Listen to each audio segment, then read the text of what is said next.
crainte dans mon cœur. Vous savez, selon Jacques, la parole de Dieu, elle est un miroir. Hein, on se voit dedans et puis elle nous fait voir notre état spirituel, comment qu'on est devant Dieu. Vous savez, on prend souvent la parole de Dieu puis on dit ben, c'est pour l'autre, c'est pour un tel. La parole de Dieu n'est pas un rétroviseur, hein, on a l'habitude de le dire avec les frères, hein, puis c'est pas pour lui qui est en face aussi, hein, ou celui qui n'est pas là. Parce que Dieu ne parle pas aux absents, il parle à ceux qui sont là. Amen. Et le Seigneur veut parler à chacun de vous. Vous savez, aux écoles bibliques, on a l'habitude, pour nos premiers messages, eh ben, de faire prier nos frères. Et ce matin, comme c'est mon premier culte, alors je voudrais que tous mes frères se lèvent. Gloire à Dieu. Et qu'ils prient pour moi. Amen. Gloire à Dieu. Oh Seigneur. Seigneur, tu vois ton roi, tu as choisi, Seigneur Dieu. Que tu puisses le bénir, Seigneur. Parler en travers Étends tes mains, parler sur lui pour apporter ta parole librement, Seigneur. Savoir un mot Jésus, pour chacun de d'entre ton nous, esprit, Seigneur. Que tu fasses pour ta gloire, bénis l'assemblée, Seigneur Jésus. Oui, Seigneur, ouvre les excuses pour nous ce matin. Tout soit pour ta gloire. Merci pour tout, Jésus. Merci, Seigneur. Bénis-le ce matin. Amen. À toi soit la gloire, Seigneur Jésus. Amen. Merci Seigneur. J'aimerais vous demander ce matin, comment va ton cœur? Comment se porte ton cœur? Vous savez, je vous dis ça parce que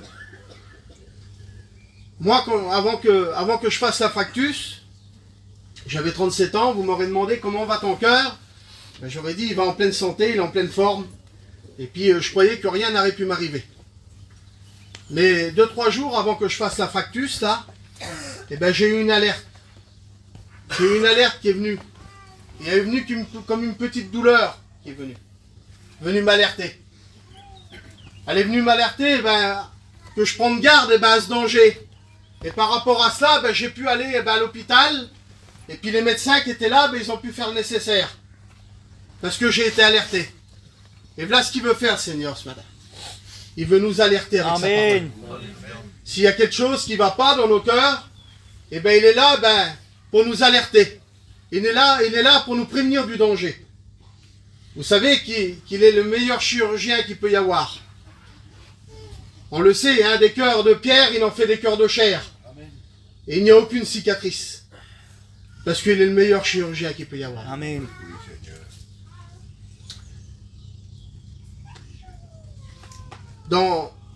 Vous savez que le cerveau de l'homme est équipé de deux oreilles.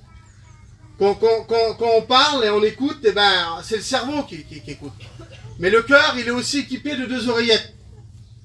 Et ce matin, le Seigneur va dire que dans Matthieu 11, que celui qui a des oreilles pour entendre, entende. Eh bien, j'aimerais qu'on entende avec les oreilles de notre cœur ce matin. Amen. Parce que le Seigneur, il veut parler à notre cœur ce matin. Il veut nous faire voir s'il y a un danger, s'il y a un problème dans nos vies. Et on va laisser faire le Seigneur. Amen. Alléluia. Amen. On va le laisser nous diriger. Que le Saint-Esprit puisse nous conduire ce matin. Dans les Proverbes, au chapitre 4, verset 23, il est écrit « Garde ton cœur plus que toute autre chose. » Garde ton cœur plus que toute autre chose. On dirait que le reste, il n'a pas d'importance. On dirait que même s'il nous manque un bras, même s'il nous manque des jambes, eh ben, il n'y a pas d'importance. La parole de Dieu va dire « Garde ton cœur plus que toute autre chose. » C'est de cela qu'il faut qu'on prenne soin. C'est de notre cœur. Parce que tout vient du cœur. Tout vient du cœur. Les pensées viennent du cœur. La méchanceté vient du cœur. L'amour vient du cœur. Amen. Alors garde ton cœur. Voilà ce qu'elle va dire la parole de Dieu. Car de lui viennent les sources de la vie. C'est là qu'il y a toutes les sources. C'est là que tout découle. Alors on doit prendre soin de notre cœur. Là ce que Dieu veut, c'est qu'on prenne soin de notre cœur. Dans Jérémie au chapitre 17, verset 9, il dit « Le cœur est tortueux par-dessus tout, et il est méchant. » C'est dans Jérémie qui dit ça. Le cœur est tortueux par-dessus tout, et il est méchant. Comment qu'on peut être méchant? Puis je disais ça. Ah, des fois, on a des pensées, des mauvaises pensées. Parce que tout sort du cœur. Et le verset continue. Il dit, qui peut le connaître? Qui peut le connaître? Nous, on ne le connaît pas, notre cœur. S'il y a un danger, en réalité, on n'ira pas le voir. On ne le voit pas, mais la parole de Dieu, elle est là pour nous alerter. Elle est là pour nous prévenir. Alors le verset continue. Il dit, moi, l'Éternel, j'éprouve le cœur et je sonde les reins. C'est le seul qui connaît les cœurs. C'est le seul qui connaît les reins. C'est le seul. C'est le seul qui connaît nos pensées. Parce que nous, on ne connaît pas les pensées des hommes. Mais lui nous connaît. Amen. Dans Genèse, au chapitre 6, au verset 5, c'est l'Éternel, il dit, l'Éternel vit que la méchanceté des hommes était grande sur la terre, et que toutes les pensées de leur cœur se portaient chaque jour uniquement vers le mal. Oh. On dirait que c'est naturel, parce qu'on est né sur la terre, et on dirait que c'est naturel, on dirait que nos pensées, ils sont attirés vers le mal. Et c'est cela que le Seigneur, il veut qu'on prenne garde, et qu'on fasse attention. Il veut nous alerter à cela. Et là, c'est le Seigneur qui va parler. C'est dans Matthieu au chapitre 15 au verset 19. Il dit, car c'est du cœur que viennent les mauvaises pensées, les meurtres, les adultères, les impudicités, les vols, les faux témoignages et les calomnies. Tout vient du cœur. C'est la source. On a la pensée avant de commettre la chose, avant de commettre l'irréversible, et bien il y a une pensée qui vient et qui se crée dans notre cœur. Avant qu'on soit méchant, la pensée, elle vient avant. Avant qu'on fasse la méchanceté. La pensée, elle va venir dans notre cœur avant. Et le Seigneur, il est là pour nous alerter. Amen. Pour nous prévenir. Adieu. Et qu'il y a des pensées qui ne sont pas bonnes. Il dit, c'est pour cela. Voilà ce qu'il va dire dans Matthieu, chapitre 5, verset 28. Quiconque convoite son cœur, quiconque a convoité dans son cœur, a commis un péché. Si on est dans notre cœur, on a la pensée de faire quelque chose, et on a commis un péché. Ça va loin ce que je veux dire. C'est pas là qu'il fait de nous un pécheur, mais c'est notre pensée. C'est ce que l'on pense dans notre cœur. C'est ça qui fait de nous un pécheur. Et le Seigneur, il veut nous alerter ce matin. Oh, Dieu. Il veut prendre soin de nous. Parce que la parole de Dieu nous dit que le péché n'hérite pas du ciel. Alors il veut qu'on fasse attention ce matin. Qu'on fasse attention à nos pensées. Vous savez, là il est marqué par les faux témoignages. On peut tromper les hommes. Il n'y a aucun souci par un faux témoignage. On peut avoir un témoignage, on va dire, regarde, celui-là, là, il est terrible. Ou elle est terrible. Nous, on regarde, à la personne. On regarde, au physique. Mais on ne trompe pas Dieu. Dieu, lui, regarde au cœur. Amen. Amen. Le Seigneur regarde au cœur. On peut tromper les gens. Je peux vous tromper, moi. Vous pouvez dire de moi, lui, c'est un bon chrétien, mais en réalité, chez moi, ça ne correspond peut-être pas. Le Seigneur, ce matin, il est là pour m'alerter. Parce que la parole de Dieu, elle parle déjà à moi ce matin. Amen. Et je veux prendre en considération la parole de Dieu. Il nous parle aussi de la calomnie. Vous savez, la calomnie, c'est de répéter des choses à des fois qu'on écoute. Et on n'a même pas vu. Et puis on va les répéter. On ne sait même pas si c'est vrai. Il y a des fois, on dit si, si c'est vrai, on soutient. Ah si c'est vrai, tel l'a dit. Il n'y a pas plus vilain qu'un chrétien qui calomnie. Il n'y a pas plus vilain qu'une personne qui calomnie. Une personne qui a la pensée de parler sur quelqu'un, il n'y a pas plus vilain. Dieu déteste ça. Il déteste la calomnie. On ne doit pas parler sur nos frères, sur nos amis, sur nos sœurs. On ne doit pas parler sur les gens. On doit les aimer. On ne doit pas parler sur les personnes. Le Seigneur, il a horreur de la calomnie. Peu importe ce que les gens font, peu importe ce qu'ils font, même si c'est pas beau pour nous à nos yeux, on ne doit pas parler sur lui. On ne doit pas parler sur elle. Parce que le Seigneur, il a horreur de cela.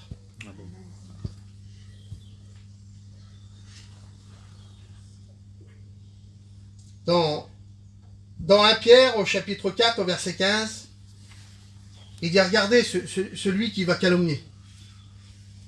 Il dit que nul de vous, en effet, ne souffre comme un meurtrier, ou un voleur, ou un malfaiteur, ou comme si gérant dans les affaires d'autrui. C'est s'occuper des affaires des autres. On est considéré comme un meurtrier, comme un voleur, comme un malfaiteur.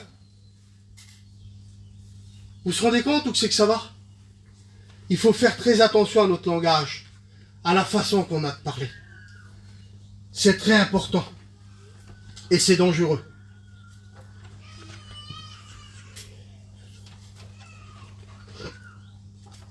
Vous savez que le Seigneur compare nos cœurs à des terrains. Il compare nos cœurs à des terrains. C'est incroyable. J'ai lu la parole de Dieu, je lisais la parole de Dieu, puis je l'ai lu des dizaines de fois, ça. Puis je dis, compare nos cœurs à des terrains. L'homme est dur, le cœur est dur de l'homme. Il va dire, un semeur est parti pour semer. Et la semence tomba le long du chemin. Et les oiseaux viennent et il mangea la semence. J'ai mis cela, moi. J'ai mis qu'il y a le chrétien qui vient à la réunion et puis qui ne veut pas recevoir la parole de Dieu. Qui est là, qui vient au culte le matin, le dimanche matin pour prendre le vin, le pain, mais en réalité il ne veut pas écouter la parole de Dieu. Elle passe à côté de lui. Ça ne lui intéresse pas, il veut que ça passe vite. Parce qu'il veut prendre le pain, il veut prendre le vin, il veut retourner à l'extérieur. Mais comment que le Seigneur peut te faire voir ton danger si tu n'écoutes pas la parole de Dieu? Si la parole de Dieu, elle tombe à côté de toi, que tu ne veux pas la recevoir dans ton cœur. Là, ce que la parole de Dieu, elle dit, que le siège des appétits, c'est dans le cœur. Tout sort du cœur, les sources sortent du cœur. L'appétit vient du cœur. Est-ce que tu as toujours l'appétit à recevoir la parole de Dieu? Est-ce que tu as toujours faim et soif de te nourrir de la parole? Est-ce que tu as soif de te désaltérer de cette parole? On a besoin d'écouter la parole de Dieu. Parce qu'elle est là pour nous alerter. Elle n'est pas là pour nous faire du mal, pour nous juger. Mais elle est là pour nous alerter. Pour nous alerter du danger. Parce qu'à des fois, il y a danger. Voilà ce que la parole veut faire. Mais pour cela, il faut accepter la parole. Il faut avoir l'appétit de recevoir la parole. Il faut que la parole, elle rentre en nous. Dans Hébreux, au chapitre 4, au verset 12, il dit « Car la parole de Dieu est vivante, efficace, plus tranchante qu'une épée, quelconque à deux tranchants, pénétrante jusqu'à partager âme et esprit, jointure et moelle, et juge les sentiments et les pensées du cœur. » Voilà ce que la parole de Dieu est capable de faire. On ne peut pas séparer l'âme à l'esprit. Mais la parole de Dieu, elle va le faire, elle. Elle va séparer l'âme et l'esprit. Elle va aller jusqu'à séparer jointure et moelle. La moelle, c'est ce qu'on a dans les os. Elle va rentrer au plus profond de nous. Elle va rentrer dans notre cœur pour aller sonder ce qu'on a dans le cœur. Afin de pouvoir voir ce qu'il y a besoin. Pour voir s'il y a besoin de juger. Parce que si on a une pensée qui est là puis qu'on la nourrit, c'est un danger pour nous. Il juge les pensées les plus profondes du cœur. Les plus profondes quand on va dire, je t'aime du plus profond de mon cœur. C'est au loin là-bas, c'est vraiment loin. Le Seigneur, il va aller là-bas. Il va aller voir au plus profond avant que tu nourrisses cette pensée-là. Voilà ce que le Seigneur veut faire. On a des pensées qui ne sont pas bonnes. Vous savez, je dis ça, il y avait un foyer qui était là, qui était dans le champ de Dieu. Ils étaient dans la présence de Dieu. Ils ne demandaient rien à personne. Mais l'ennemi, il est venu vers eux. L'ennemi est venu vers eux et puis il a commencé à chuchoter à son oreille. Et il a dit, si tu prendrais de ce fruit-là. Elle a dit, je ne peux pas prendre du fruit de cette arbre qui est au milieu du jardin. Parce que si elle a dit, j'en prends, elle a dit, je vais mourir. Certainement parce que Dieu l'avait dit.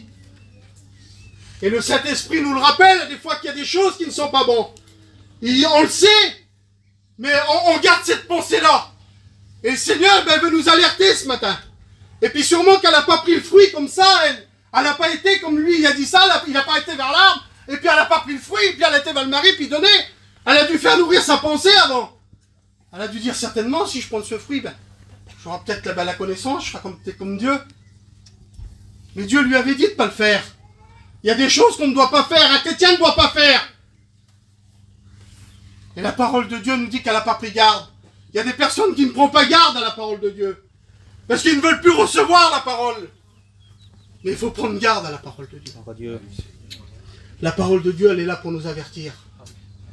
Vous savez, c'était pas l'acte, après c'est l'irréversible l'acte.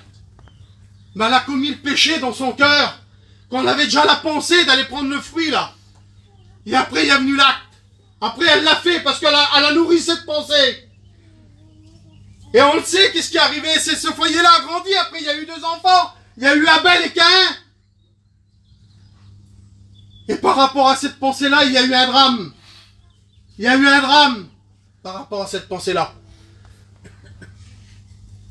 Et vous connaissez la parole de Dieu. Par rapport à l'acte qui avait été commis. Par rapport à l'acte, à la pensée qu'elle a nourrie. Et bien quelques années après, Caïn a tué son frère Abel. On n'a pas besoin de poignarder notre frère, mais simplement, des fois, avoir une pensée sur un frère ou de parler sur lui. Et on peut le tuer en faisant ça. Et il faut faire attention à la parole de Dieu.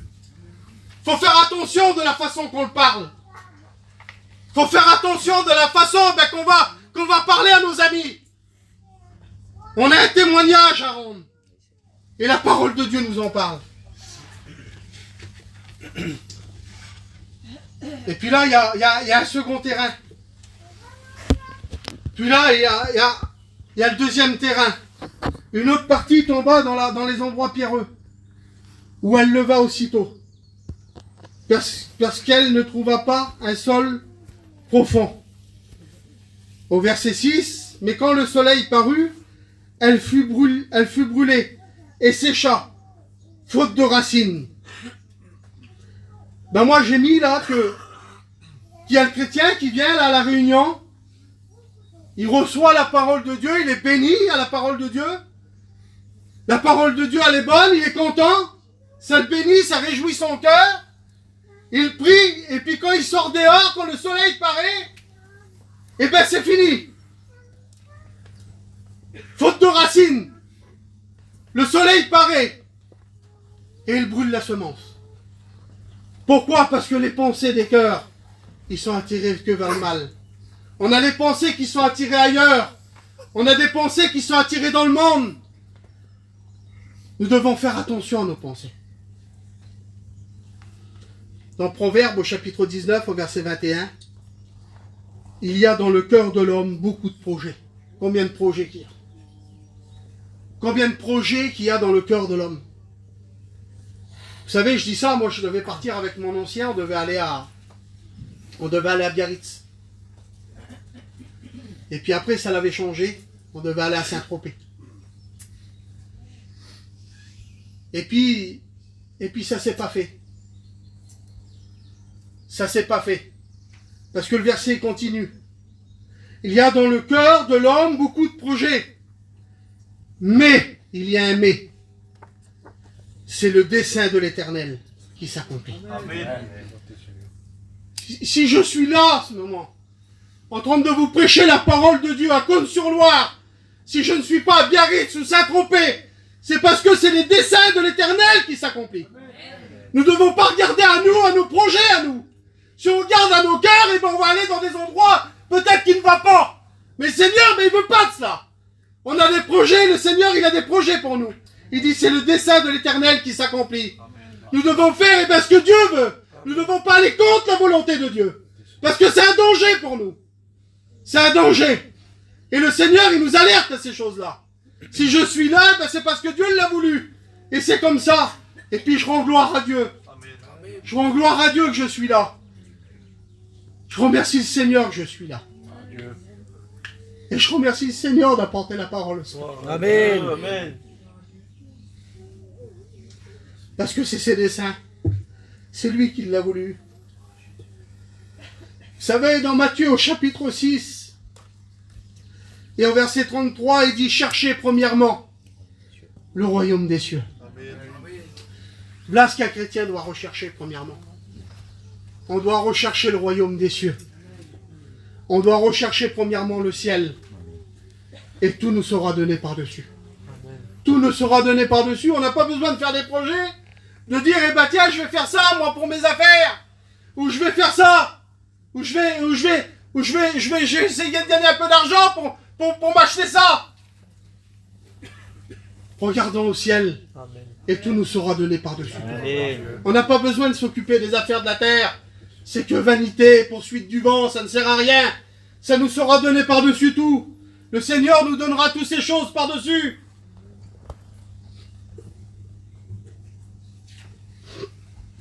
Et là, on a le troisième terrain. Excusez-moi, je prends. On a le troisième terrain. Une partie tomba parmi les épines. Et les épines montèrent et l'étouffèrent.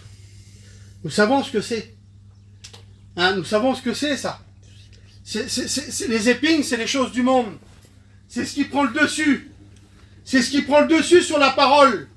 Alors les épines, ils viennent, puis commencent à étouffer la parole de Dieu. Par rapport aux affaires, par rapport aux choses de ce monde. Elle vient, puis ça commence à étouffer la parole. Mais ça commence pas comme ça commence pas par un buisson. Ça commence par une branche. Avant la branche, il y a une racine. Et avant la racine, il y a un germe. Et c'est ça, puis c'est au fond du cœur, là-bas. Et le Seigneur, il veut aller voir au fond de ton cœur. Amen. Voir ce qui se passe. Avant que tu sois un buisson d'épines. La parole de Dieu, elle est là pour nous alerter. Amen. Et de faire attention. Gloire à Dieu. Dans Matthieu, au chapitre 13, et au verset 8. Une autre partie tomba dans la bonne terre. Et elle donna du fruit. Gloire à Dieu. Amen. Ça, c'est nous, mes amis. C'est nous qui êtes là.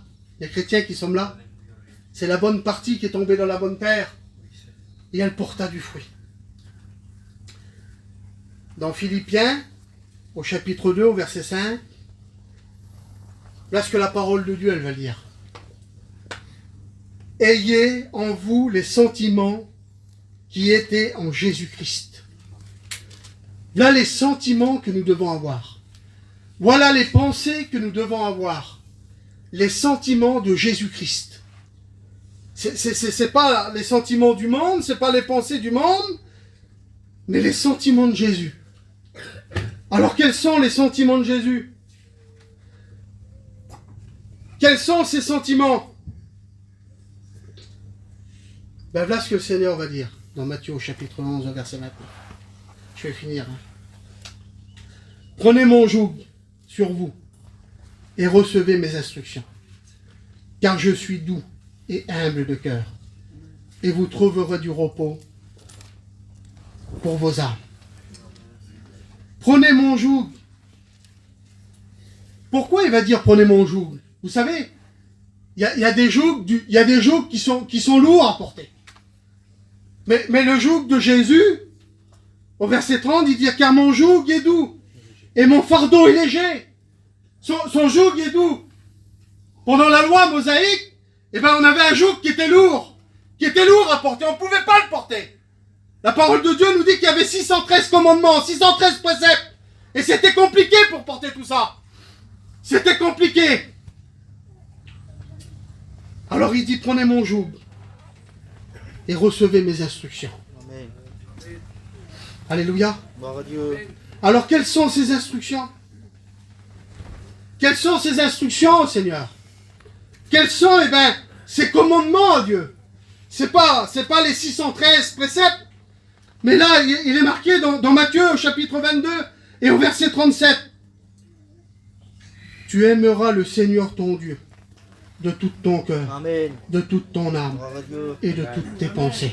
Gloire à Dieu. Voilà ce que le Seigneur veut. Voilà les sentiments du Seigneur. Les sentiments du Seigneur, il veut que nous avons les pensées vers Dieu. Que nous aimons notre Dieu par-dessus tout. Par-dessus toute autre chose. Et il y a un autre commandement qui est pratiquement aussi grand, verset 38. C'est le premier et le plus grand des commandements. Mais verset 39, il dit, voici le deuxième commandement, qui lui est semblable. Tu aimeras ton prochain comme toi-même. Aimez-vous votre prochain comme vous-même? Aimes-tu ton prochain comme toi-même? C'est difficile, des fois, de concevoir cette chose-là. d'aimer son prochain comme soi-même. On dit oui, je l'aime, puis on va l'aider, s'il faut l'aider, on va le faire, mais comme soi-même. Et bien là, ce qu'il va nous dire, Seigneur, puis c'est un commandement. Il nous le demande de le faire. Vous savez, quand Jésus va laver les pieds de ses disciples, bien sûr que c'est un signe de purification, mais il l'a fait. Est-ce qu'on serait, nous, on serait capable de laver les pieds de nos frères? De laver les pieds de nos sœurs qui sont là? Est-ce qu'on serait capable de le faire? C'est compliqué si le Seigneur nous demanderait ça. Et pourtant, la parole, elle le dit. Mais gloire à Dieu. Il a fait le sacrifice expiatoire pour chacun de nous. Le sacrifice à jamais. Son sang a coulé pour chacun de nous. Et c'est pour ça que nous allons prendre le pain ce matin. Et que nous allons prendre le vin. Ben, c'est en mémoire de cela. Et c'est pour ça que le Seigneur nous alerte dans notre cœur. Pour savoir s'il y a quelque chose. Et s'il y a quelque chose, un petit germe qui commencerait à monter, qui serait pas bon. Eh bien, il est temps de demander pardon au Seigneur. Et puis prendre notre pain et notre vin ce matin. C'est pas compliqué, la parole de Dieu. Le Seigneur a une solution pour chacun de nous. Il a toujours une solution. Depuis que le monde est monde, il a toujours eu une solution. Et il a encore une solution pour chacun de nous. Il ne nous laisse pas sans solution. Alors je ne sais pas comme ton cœur il est ce matin, moi. Je ne sais pas comme ton cœur il est. Et je ne sais pas comme tu es venu. Est-ce que tu as de la méchanceté dans ton cœur? Est-ce que tu aurais tendance à parler sur tes frères, sur tes sœurs? Je ne sais pas. Je ne sais pas pourquoi, mais c'est la parole de Dieu qui parle comme ça. Est-ce que tes projets, ben, ils sont contre la volonté de Dieu? Est-ce que tu veux aller dans un endroit et que Dieu ne veut pas? Je ne sais pas, moi. C'est la parole de Dieu qui parle de ça. Eh bien, il faut suivre les projets de Dieu. Amen. Il faut suivre la volonté de Dieu. Ah, des fois, nous, on fait des projets, on va aller dans des endroits, et on en parlait l'autre jour avec Dempsey. Il dit, il y a un endroit, puis c'était pas là, c'était pas la volonté de Dieu. La volonté de Dieu, ben, c'était que j'aille par là. Ben, il est bon de suivre la volonté de Dieu. Amen. On ne doit pas suivre nos sentiments, nos pensées à nous. Ils sont pas bonnes parfois. Puis ça va nous amener dans des endroits, puis on sera peut-être pas utile, ou peut-être pas béni, parce que le Seigneur n'a pas voulu. Alors on doit suivre ce que Dieu veut. Amen. Ce que le Seigneur veut pour nous. Et puis nous allons être bénis. Alors je ne sais pas ce matin comment il est votre cœur, mais David, vous savez ce qu'il va dire dans les psaumes. J'arrête, c'est le dernier verset. Psaume 51, verset 12. Il dit, ô Dieu, crée en moi un cœur pur. Renouvelle en moi un esprit bien disposé. Amen. Voilà ce que nous devons demander ce matin. Voilà ce que nous devons demander ce matin, Dieu. Et bien, qui crée en nous un cœur pur. Gloire à Dieu. Je voudrais te louer, Seigneur. Soit la gloire. Te rendre gloire, Seigneur Jésus. Te rendre grâce, Fils de Dieu. Je te dis merci pour ta parole, Seigneur Jésus. Seigneur, j'espère que ta parole, Seigneur, a trouvé le chemin des cœurs, qu'a tombé dans la bonne terre, Seigneur mon roi, afin qu'on puisse porter chacun du fruit, Fils de Dieu. Avoir la sagesse qui vient du ciel, la sagesse qui donne la paix. La sagesse, c'est ben d'amour, Seigneur Jésus. Pas la sagesse, c'est ben de cette terre. Pas la sagesse, c'est ben terrestre, Seigneur Jésus. De parler sur les uns ou les autres, Seigneur. Mais nous voulons, la sagesse qui vient du ciel, Seigneur. Amen. Nous voulons, porter du fruit ce matin, Seigneur.